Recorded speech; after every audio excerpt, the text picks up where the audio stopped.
민준아, 나연아, 오늘은 내가 무슨 변명을 하든 그걸 들으려고 부른 게 아니야. 나연아, 내가 대출까지 받아가며 과소비를 한 이유를 솔직하게 말해봐. 나연이는 잠시 머뭇거리다가 고개를 들었습니다. 어머님, 정말 죄송합니다. 처음에는 단순히 필요한 물건들을 샀던 거예요. 그런데 그게 반복되다 보니 감당하지 못할 만큼 커져버렸어요. 제가 민준이한테 말하지 못했던 건 너무 미안해서 그랬어요. 저는 나연이의 말을 듣자마자 속에서 울컥하는 걸 억누르지 못했습니다. 미안해서 말을 못했다고? 내가 그렇게 해서 우리 민준이가 얼마나 힘들었는지 알아? 너 혼자 해결할 수 있다고 생각했던 거니? 이건 단순한 미안함의 문제가 아니야. 나연아, 민준이가 나서서 저를 진정시키려 했습니다. 엄마, 나연이도 잘못한 거 알고 있어요. 이제는 고치겠다고 약속했으니까 조금만. 그러나 저는 민준이의 말을 끊었습니다. 민준아, 내가 항상 나연이 편을 드는 건 알겠어. 하지만 이번엔 아니야. 이건 그냥 넘어갈 문제가 아니라고. 내가 지금 얼마나 힘들어하는지 뻔히 보이는데 왜 이런 상황까지 됐는지 물어야 하는 거 아니니? 그때 나연이가 갑자기 눈물을 터뜨리며 소리쳤습니다. 저도 잘못한 거 알아요. 그런데 민준이는 회사에만 신경 쓰고 저한테는 관심도 없었잖아요. 내가 외로워서, 내가 혼자 너무 답답해서 그랬던 거라고요. 왜 저만 탓하세요? 그 말에 저는 한순간 말문이 막혔습니다. 그러나 이내 다시 차분히 말했습니다. 외로웠다는 말, 나도 이해해. 하지만 외롭다고 해서 내가 이렇게까지 하는 게 정당화될 수는 없어. 민준이가 너한테 관심이 없었다면 그건 내가 솔직하게 말하고 함께 해결했어야 할 문제야. 내가 혼자 해결한다고 나선 게 문제를 더 키운 거야. 민준이는 제 말을 듣고 힘겹게 나연이를 바라보며 한숨을 내쉬었습니다. 나연아, 엄마 말이 맞아. 나도 회사 때문에 집에 신경 못 쓴 건 미안해. 하지만 이건 내가 혼자 결정해서 될 문제가 아니었어. 이걸로 우리가 얼마나 큰 위기에 처했는지 알기나 해. 나연이는 눈물을 닦으며 민준이를 쳐다봤습니다. 나도 알아. 하지만 당신도 나한테 제대로 말해준 적 없잖아. 회사 얘기든 집안 문제든 나한테 털어놓지 않았으면서 내가 모든 걸 혼자 책임지길 바랐던 건 아니야? 그 말에 민준이는 아무 말도 하지 못했습니다. 저는 그 모습을 보며 둘 사이에 얼마나 깊은 벽이 있었는지 깨달았습니다. 결국 이 모든 일은 서로가 서로에게 솔직하지 못했던 결과라는 생각이 들었습니다. 그날 밤 저는 마음이 무거운 채로 자리에 누웠습니다. 둘이 해결하겠다고 다짐했지만 그 다짐이 진심으로 지켜질지 아직은 알 수 없었습니다. 이 문제의 해결은 이제부터가 시작이었고 가족 모두가 지켜봐야 하는 길이라는 걸 알기에 마음이 놓이지 않았습니다. 이게 무슨 일인가요? 며느리 나연 씨가 남편인 민준 씨 몰래 대출까지 받아서 과소비를 한 것 같은데요. 왜 이렇게까지 일이 커진 건지 오늘의 사연 들어보시겠습니다. 안녕하세요. 저는 경기도 용인에 사는 63 정혜윤입니다. 제 삶을 한마디로 표현하자면 늘 가정을 위해 헌신하며 살아온 평범한 어머니의 삶이라고 할 수 있습니다. 가난한 집안에서 태어나 부족한 것을 당연히 여기며 자랐습니다. 학교에 가는 대신 들판에서 일을 돕던 어린 시절이었지만 저는 항상 긍정적인 마음으로 하루하루를 버텨냈습니다. 결혼 후에는 남편과 함께 작은 가정을 꾸렸습니다. 남편은 성실하게 공무원으로 일했고 저는 반찬 가게를 시작했습니다. 새벽같이 장을 보러 다니고 손수 만든 반찬을 손님들에게 팔며 아이들 학비와 생활비를 마련했죠. 그 시절에는 잠이 부족해도 힘들어도 손님들이 사장님 반찬은 정말 믿고 먹어요라며 건네는 한마디가 저를 움직이게 했습니다. 그렇게 열심히 살며 두 아이를 키웠습니다. 큰아들 민준이는 정말 자랑스러운 아이였습니다. 어릴 때부터 똑똑했고 늘 모범적인 모습을 보여주었습니다. 학교에서는 선생님들께 칭찬을 받았고 집에서도 동생을 잘 챙겼습니다. 민준이가 커서 자기 힘으로 스타트업을 창업했을 때 저는 더없이 자랑스러웠습니다. 사업 초창기에는 밤낮 없이 일하느라 피곤해 보였지만 부모에게는 한 번도 힘들다는 말을 하지 않았습니다. 오히려 밝은 목소리로 엄마, 아빠 걱정하지 마세요. 저는 잘하고 있어요 라고 말하며 저희를 안심시켰습니다. 저는 그런 민준이가 대견하면서도 속으로는 일이 너무 과중되지 않을까 걱정이 되기도 했습니다. 결혼 후 민준이는 나연이와 함께 독립해 가정을 꾸렸습니다. 며느리 나연이를 처음 만났을 때도 참 좋았습니다. 밝고 명랑한 성격에 말씨도 예의 바르고 사랑스러워 보였어요. 민준이와도 잘 어울린다고 생각했습니다. 두 사람이 서로 의지하며 잘 살기를 바랐는데 시간이 지나면서 민준이 부부의 상황이 이상하게 돌아가기 시작했습니다.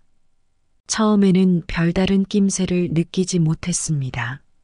하지만 몇 달 전부터 민준이와의 통화가 짧아지고 나연이는 제 전화를 받지 않는 일이 잦아졌습니다. 민준이는 바쁘다며 엄마 요즘 일이 좀 많아요. 나중에 연락드릴게요라며 대화를 피했고 나연이는 연락이 와도 지금은 좀 어렵다며 통화를 거부했습니다. 그때까지만 해도 저는 민준이가 일이 많아서 그런가 보다 하고 넘겼습니다. 어느 날 반찬을 만들어 민준이네 집에 들고 가게 되었습니다. 저희 부부는 여전히 반찬을 만들어 자주 챙겨줬습니다. 민준이는 늘 엄마가 만들어주는 반찬이 최고야라고 했기 때문에 저는 틈틈이 음식을 준비해 가곤 했습니다. 이날도 제철 나물과 고등어 조림을 만들어 들고 갔는데 문을 열고 들어가는 순간 집 안 풍경이 제 눈을 의심하게 만들었습니다. 거실이며 방 곳곳에 택배 상자가 쌓여 있었습니다. 처음에는 요즘 젊은 사람들은 온라인 쇼핑을 많이 하니까 그런가 보다 하고 대수롭지 않게 생각했죠. 그런데 상자를 하나씩 열어보니 명품 가방, 고급 의류, 고가의 가전제품들이 나왔습니다. 반찬을 주방에 두려다가 주방 한 구석에도 고가의 주방용품이 널려 있는 걸 보니 숨이 턱 막혔습니다. 우리 민준이가 이렇게 돈을 많이 벌었나? 아니면 누군가 잘못 보낸 물건인가? 싶어서 멍하니 서 있었습니다. 민준이를 기다리며 거실에 앉아 있는데 뭔가 이상하다는 느낌이 점점 강해졌습니다. 방 안을 슬쩍 보니 옷가지며 액세서리까지 죄다 고가품들로 가득했어요. 순간 머리가 어지럽고 가슴이 철렁 내려앉았습니다. 설마 싶어서 민준이에게 전화를 걸었습니다. 민준이가 전화를 받자마자 저는 물었습니다. 민준아, 지금 반찬 좀 주러 너네 집에 왔는데 이 물건들 다 너가 산 거니? 엄마가 보기엔 좀 과도하게 많은 것 같은데. 민준이는 잠시 침묵하더니 대답했습니다. 엄마, 나중에 얘기하면 안 될까? 지금은 회사 일로 바빠서. 그 짧은 말 속에서 뭔가를 숨기고 있다는 게 느껴졌습니다. 민준아, 이건 단순한 일이 아닌 것 같다. 지금 내가 너무 바쁜 건 알겠지만 나중에 꼭 얘기 좀 하자. 엄마가 불안하다. 그날 이후로 마음이 편치 않았습니다. 민준이가 정말 이렇게 물건들을 산 이유가 무엇인지 아니면 나연이가 그런 건지 혼란스러웠습니다. 그렇게 숨겨져 있던 문제들이 하나둘씩 드러나기 시작하면서 저는 우리 가족에게 폭풍 같은 날이 몰아치리라는 걸 직감했습니다. 반찬을 주러 갔다가 본 민준이네 집의 모습은 저를 불안하게 만들었습니다. 거실 한가득 쌓여 있던 명품과 고가의 물품들, 모든 게 어지럽게 얽혀 있었고, 저는 머릿속에서 그 상황을 계속 되새기며 답을 찾으려 했습니다. 며칠 뒤 민준이가 집에 들렀습니다. 반찬을 전해준 이후로 제가 계속 전화를 걸고 우리 얘기 좀 하자라고 했던 걸 민준이가 더는 피할 수 없었던 모양입니다. 민준이는 저희 부부와 마주 앉자마자 고개를 숙였습니다. 제가 먼저 말을 꺼냈습니다. 민준아, 엄마는 지금 내가 하는 일이 잘 안 풀려서 그런 건지 아니면 다른 이유가 있는 건지 정말 모르겠다. 하지만 엄마가 본 그 모습은 결코 정상적인 상황이 아니었어. 대체 무슨 일이니? 민준이는 한참을 침묵하더니 결국 입을 열었습니다. 엄마, 사실 나연이가 돈 문제로 조금 무리했어요. 제가 회사에 매달리다 보니 살림 쪽은 나연이가 다 맡고 있었거든요. 그런데 민준이는 말을 이어가지 못했습니다. 그의 눈에 고된 피로와 자책감이 서려 있었습니다.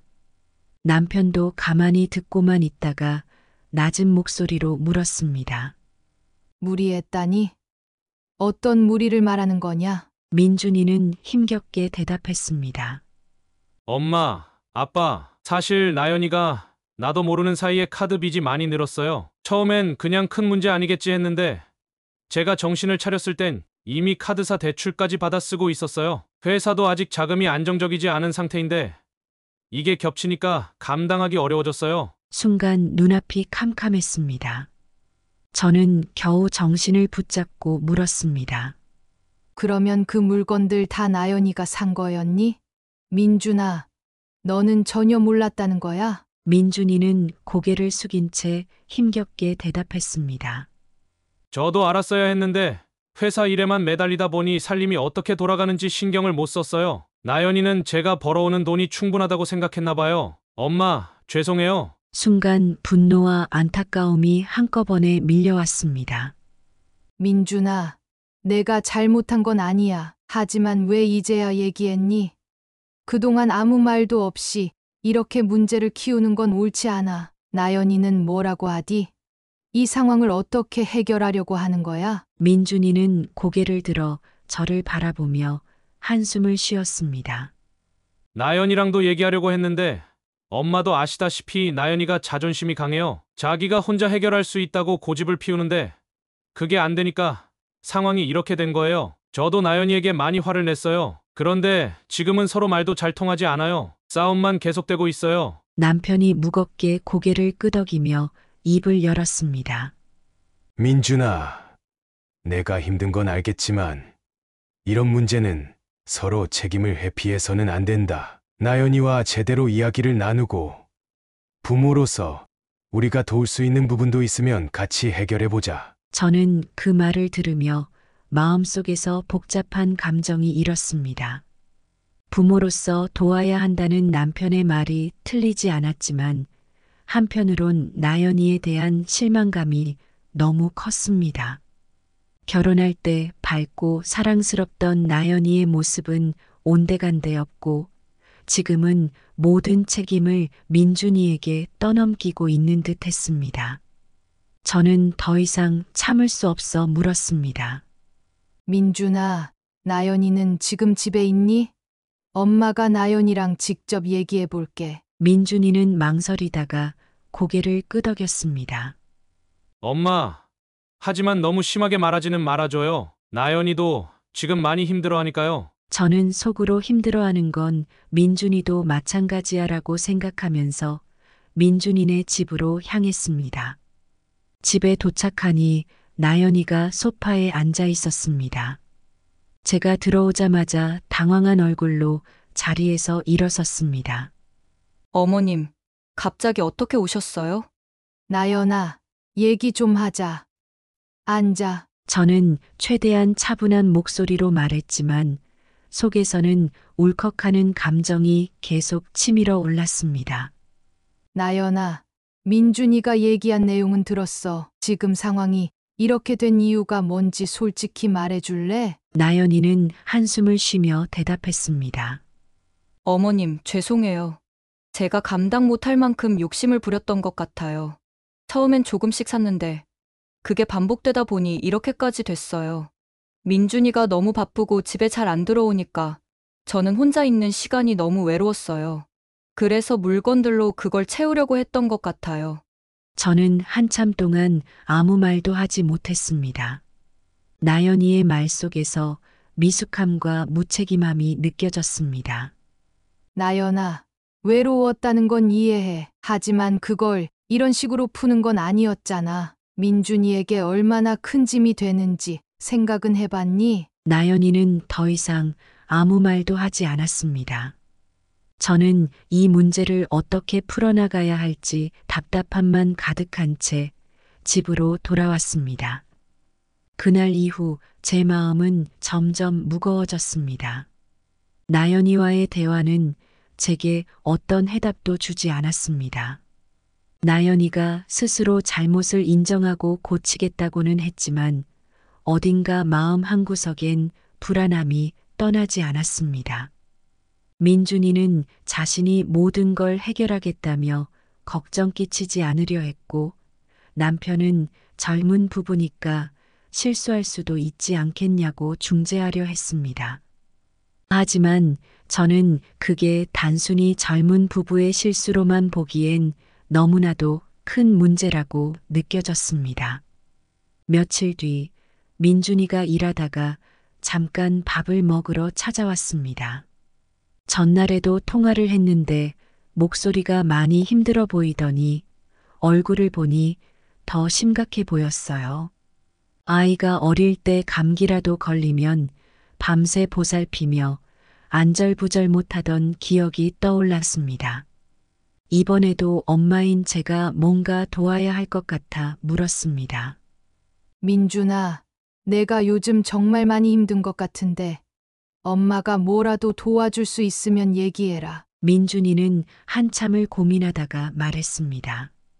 엄마, 사실 통장 정리를 좀 도와주실 수 있을까요?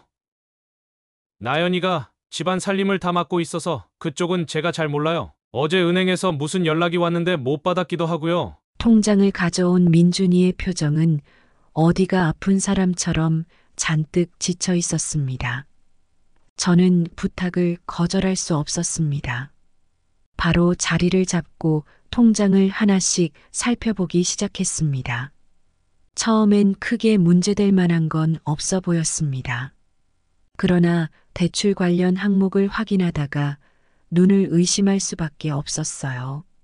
매달 200만 원씩 주택담보대출이 나가고 있었습니다. 순간 숨이 턱 막히더군요. 저는 깜짝 놀라서 민준이를 돌아봤습니다. 민준아, 이 대출은 뭐니?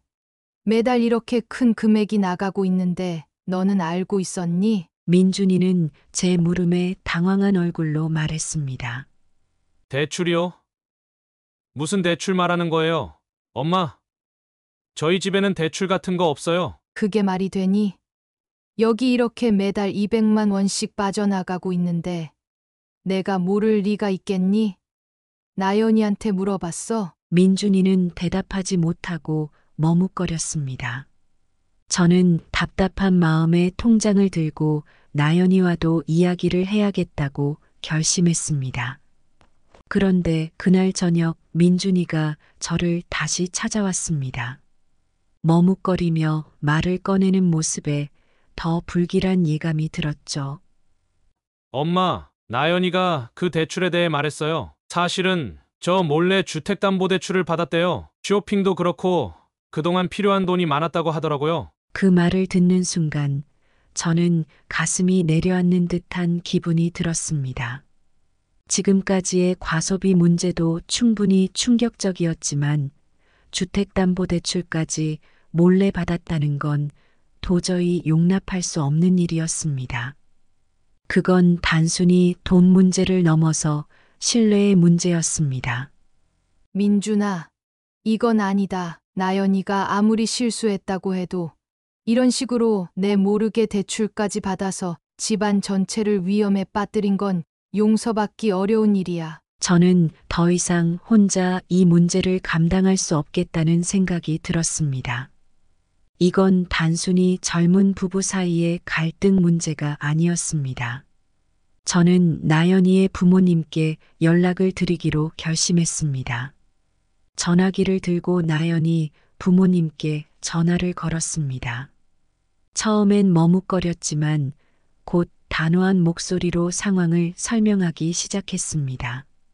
어머님, 아버님, 제가 이런 말씀을 드리는 게 정말 죄송하지만 나연이가 너무 심한 일을 했습니다. 민준이와 함께 살면서 몰래 대출까지 받아가며 과소비를 했다는 걸 오늘 알게 됐어요. 저는 이 상황이 너무 심각하다고 생각합니다. 나연이 어머님은 전화기 너머에서 한참 동안 말을 잇지 못하셨습니다. 저는 눈물을 삼키며 이야기를 이어갔습니다. 어머님, 저는 나연이가 정말 좋은 며느리라고 생각했어요. 하지만 이번 일은 선을 넘었습니다. 저희 부부는 도와줄 수 있는 부분은 도우려고 합니다만 나연이도 자신의 행동에 대해 제대로 책임을 져야 한다고 생각해요. 어머님도 나연이를 설득해 주셔야 합니다. 나연이 어머님은 마침내 입을 열었습니다. 어머님, 정말 죄송합니다. 저희가 나연이를 더 잘 지도했어야 하는데 무슨 일이 있어도 딸이 책임지고 이 상황을 바로잡도록 하겠습니다. 어머님께 너무 큰 걱정을 끼쳐드려 죄송합니다. 통화를 끊고 나니 온몸이 녹초가 된 듯한 기분이었습니다. 제 아이를 지키고자 하는 마음과 며느리를 바로잡고 싶은 마음이 뒤엉켜 더 이상 무슨 말을 해야 할지 몰랐습니다. 하지만 한 가지는 분명했습니다. 이제는 모든 가족이 함께 나서서 이 문제를 해결해야 한다는 것. 사돈댁과의 통화 이후 민준이와 나연이의 문제는 점차 더 깊은 수렁으로 빠져드는 것 같았습니다. 나연이 부모님은 저에게 연신 죄송하다고 말씀하셨지만 그 말로 모든 문제가 해결되는 것은 아니었습니다. 저는 이번 일을 계기로 나연이가 스스로 변하지 않는다면 우리 가족 전체가 위험해질 거라는 확신이 들었습니다. 이제는 결단을 내려야 할 때였습니다. 며칠 뒤 나연이 부모님이 직접 찾아오셨습니다. 나연이를 데리고 함께 오셨는데 나연이는 처음부터 끝까지 고개를 숙인 채 말이 없었습니다. 어머님이 먼저 입을 열었습니다.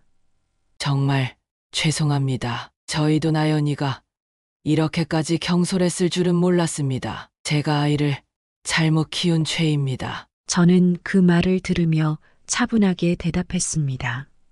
어머님, 죄송하다는 말씀은 충분히 들었습니다. 하지만 이번 문제는 단순히 죄송하다는 말로 끝낼 수 있는 일이 아닙니다. 저희 민준이가 이 문제로 얼마나 큰 부담을 짊어지고 있는지 아십니까? 어머님은 고개를 끄덕이며 나연이를 흘긋 바라봤습니다. 네. 그래서 나연이도 지금부터는 저희와 상의하면서 문제를 하나씩 바로잡겠다고 약속했습니다. 그리고 어머님께도 직접 사과드리라고 했습니다. 그제야 나연이가 조심스럽게 고개를 들고 제게 말했습니다. 어머님, 정말 죄송합니다. 제가 어머님과 민준이에게 큰 상처를 드린 걸 잘 알고 있습니다. 앞으로는 절대 이런 일이 없도록 제가 먼저 변하도록 노력하겠습니다. 이번 일은 모두 제 잘못입니다. 저는 나연이의 사과를 들으면서도 쉽게 마음을 열 수 없었습니다. 이건 단순한 사과로 해결될 일이 아니었기 때문입니다. 저는 깊은 한숨을 내쉬며 말했습니다. 나연아, 내가 잘못을 인정하고 고치겠다고 하니 그나마 다행이야. 하지만 잘 들어라. 이번 일은 너와 민준이 두 사람만의 문제가 아니야. 이건 우리 가족 전체를 위험에 빠뜨릴 뻔한 일이었어. 앞으로는 너 혼자 결정하지 말고 민준이와 모든 걸 공유하고 상의해야 해. 나연이는 고개를 끄덕이며 눈물을 흘렸습니다. 그런 모습을 보니 마음 한구석에서는 안쓰러운 생각도 들었지만 저는 일부러 단호한 태도를 유지했습니다. 이번 일을 계기로 나연이가 달라지지 않는다면 더 큰 문제가 생길 것이라는 걸 누구보다 잘 알고 있었기 때문입니다. 그날 이후 나연이는 부모님과 함께 금융 상담을 받고 대출 문제를 해결하기 위한 계획을 세웠습니다. 저는 남편과 함께 민준이와 나연이를 돕기 위해 필요한 부분에서 지원을 아끼지 않았습니다. 남편은 퇴직금 중 일부를 내놓으며 이 돈으로 당장 급한 문제를 해결하자. 하지만 이게 마지막이다. 앞으로는 스스로 책임지고 살아야 한다고 단호히 말했습니다. 민준이는 아버지의 말에 고개를 끄덕이며 절대 다시는 이런 일이 없도록 하겠습니다라고 다짐했습니다. 그 모습을 보면서도 제 마음은 여전히 복잡했습니다. 부모로서 자식을 돕는 건 당연한 일이지만 이런 상황에서 어디까지가 도와주는 것이고 어디까지가 간섭인지를 판단하는 게 쉽지 않았습니다. 며칠 뒤 나연이는 제게 직접 전화를 걸어왔습니다. 어머님, 저 상담 다녀왔어요. 그리고 저희 부모님과도 대출을 어떻게 갚아나갈지 이야기했어요.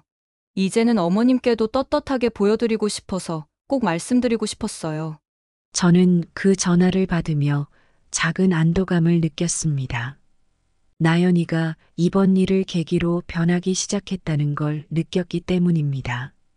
물론 아직 해결해야 할 문제들이 산더미처럼 쌓여 있었지만 이제 시작이라는 생각이 들었습니다. 그 후로 민준이와 나연이는 둘만의 시간을 가지며 서로의 이야기를 나누기 시작했습니다. 그동안 소통이 부족했던 두 사람은 처음엔 어색해했지만 점차 서로를 이해하려 노력하는 모습이 보였습니다.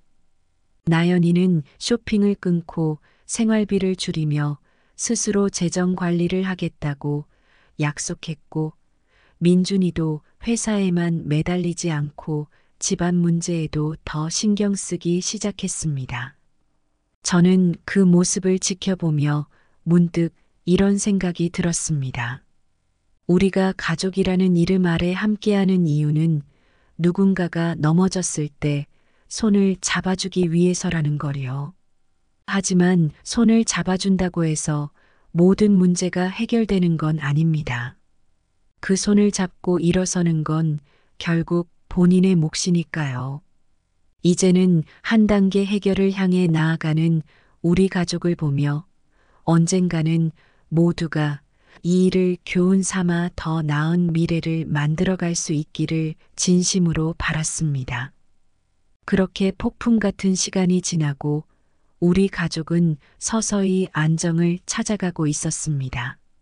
민준이는 회사 운영에 다시 매달리며 재정적인 문제를 하나씩 해결해 나갔고 나연이는 쇼핑과 과소비를 끊고 재정 관리에 철저해지려 노력했습니다.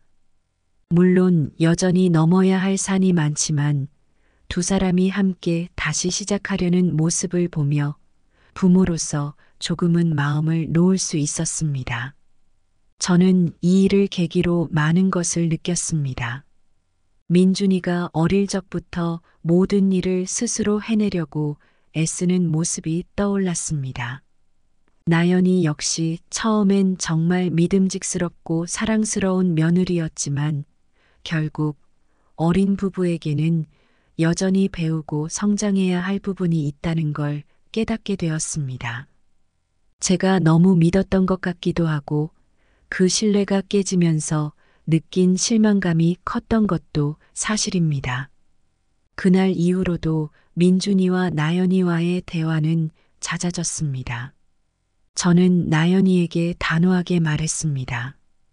나연아, 내가 변하려고 노력하는 모습을 믿어볼게. 하지만 이번에 한 일의 무게는 절대 가벼운 게 아니야. 내가 정말 민준이와 이 가정을 지키고 싶다면 앞으로도 꾸준히 노력해야 할 거야. 나연이는 고개를 끄덕이며 대답했습니다. 어머님, 정말 죄송합니다. 제가 앞으로 민준이와 함께 제대로 꾸려나가겠습니다. 다시는 어머님과 아버님을 실망시키는 일이 없도록 할게요. 다짐이 이번엔 진심처럼 느껴졌습니다. 물론 아직도 불안한 마음이 남아있지만 지금은 믿고 기다리는 게 제 몫이라는 생각이 들었습니다. 며칠 뒤 은서와 저녁을 먹으며 이런저런 이야기를 나눌 기회가 있었습니다. 은서는 민준이네 문제를 보면서 자신도 많은 것을 느꼈다고 했습니다. 엄마, 이번 일 보면서 결혼이라는 게 진짜 쉬운 일이 아니라는 걸 느꼈어요. 오빠도 힘들었겠지만 우리 가족이 다 같이 이 문제를 풀어나가는 걸 보면서 저도 많이 배웠어요. 저는 은서의 말을 들으며 웃음이 나왔습니다. 그래, 은서야. 결혼은 단순히 두 사람만의 약속이 아니라 가족 전체가 함께 가야 하는 길이기도 해. 하지만 뭐니 해도 두 사람이 서로 신뢰하고 책임감을 가지고 사는 게 제일 중요하지. 그 말을 하면서 민준이와 나연이가 이번 일을 계기로 더 단단해질 수 있기를 진심으로 바랐습니다. 물론 부모로서 계속 신경 쓰이고 지켜봐야 할 부분이 많겠지만 그들에게 이번 일이 좋은 교훈이 되었을 거라 믿습니다. 요즘 민준이네는 재정적인 문제를 조금씩 해결해 나가고 있습니다.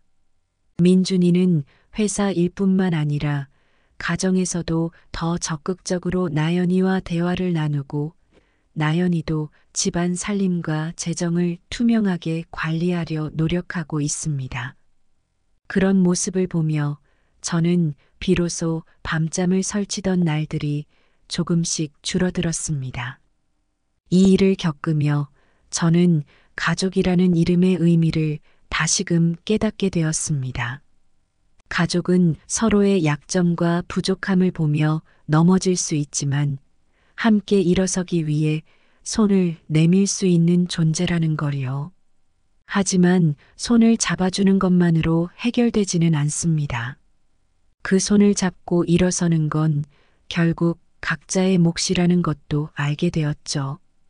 이제는 민준이네 가정을 믿고 저도 제 삶을 돌아볼 시간이라고 생각합니다. 은서가 자기 자리에서 열심히 살아가고 민준이와 나연이가 더 단단해지길 바라면서요. 여러분도 혹시 비슷한 상황을 겪고 계시다면 믿음과 대화를 통해 한 발 한 발 나아가 보시길 바랍니다. 긴 이야기를 들어주셔서 감사합니다. 오늘의 이 시간이 누군가에게 작은 위로나 도움이 되길 진심으로 바랍니다. 오늘의 사연 들으시고 어떤 생각이 드셨나요? 여러분의 생각을 댓글로 편하게 소통해 주세요. 그리고 구독과 좋아요, 알림 설정 하신 다음 앞으로 계속 함께 해주시면 감사하겠습니다.